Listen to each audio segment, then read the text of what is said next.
Tragedi ledakan yang diduga berasal dari bom aktif peninggalan Perang Dunia Kedua di Kompleks Perikanan, Kampung Yenures, Distrik Biakota, pada Minggu sore, 31 Mei 2026, menyisakan duka mendalam.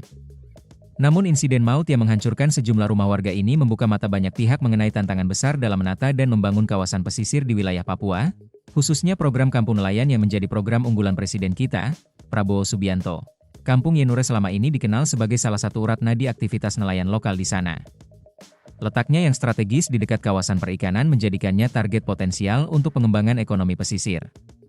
Kendati demikian, peristiwa meledaknya bom PD-2 berdaya ledak tinggi pada pukul 14.45 WIB menjadi alarm keras bahwa pembangunan ekonomi harus berjalan beriringan dengan jaminan keselamatan lingkungan.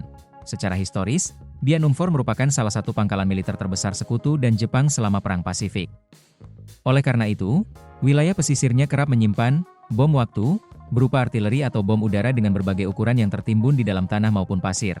Program penataan pemukiman seperti Kampung Nelayan Modern, Kanamot, atau program bantuan infrastruktur perikanan di wilayah rawan konflik sejarah seperti Biak Numfor, tidak boleh hanya fokus pada pembangunan fisik seperti dermaga, cold storage, atau rumah layak huni. Pembersihan lahan dari material bahan peledak peninggalan perang harus dimasukkan sebagai standar operasional prosedur, SOP, utama sebelum sebuah kawasan nelayan ditata. Seorang warga mengatakan sepanjang wilayah pesisir di lokasi kejadian hingga Kabupaten Supiori, masih sering ditemukan bom maupun proyektil aktif di dalam air pinggiran pantai. Biasa beberapa oknum warga yang sering membuat bom ikan atau dopis, mencari bom atau proyektil aktif sisa Perang Dunia Kedua itu dengan menggunakan kawat. Kawat dengan diameter sekitar 6 mm dan panjang sekitar 50 cm hingga 1 meter, digunakan untuk menusuk-nusuk ke dalam pasir.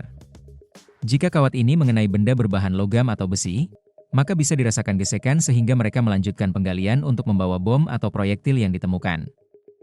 Biasa itu dong pakai besi tusuk-tusuk di dalam pasir sambil rasa. Kalau kena besi, itu langsung gale untuk cek karena bisa jadi itu bom, kata seorang warga yang enggak namanya disebutkan. Untuk diketahui bahwa pada tahun 2026 Pemkab Biak Numfor mengusulkan 25 lokasi baru dalam program Nelayan Merah Putih, menambah 2 Kalamo di Kampung Samber dan Kampung Binyeri, distrik Yendidori yang sudah diresmikan pada 23 November 2023. Di lokasi itu telah dibangun dermaga tambatan kapal, pabrik es dan cold storage, tempat pelelangan ikan, bengkel kapal, stasiun pengisian bahan bakar nelayan, SPBBN, serta balai pelatihan untuk peningkatan kapasitas sumber daya nelayan.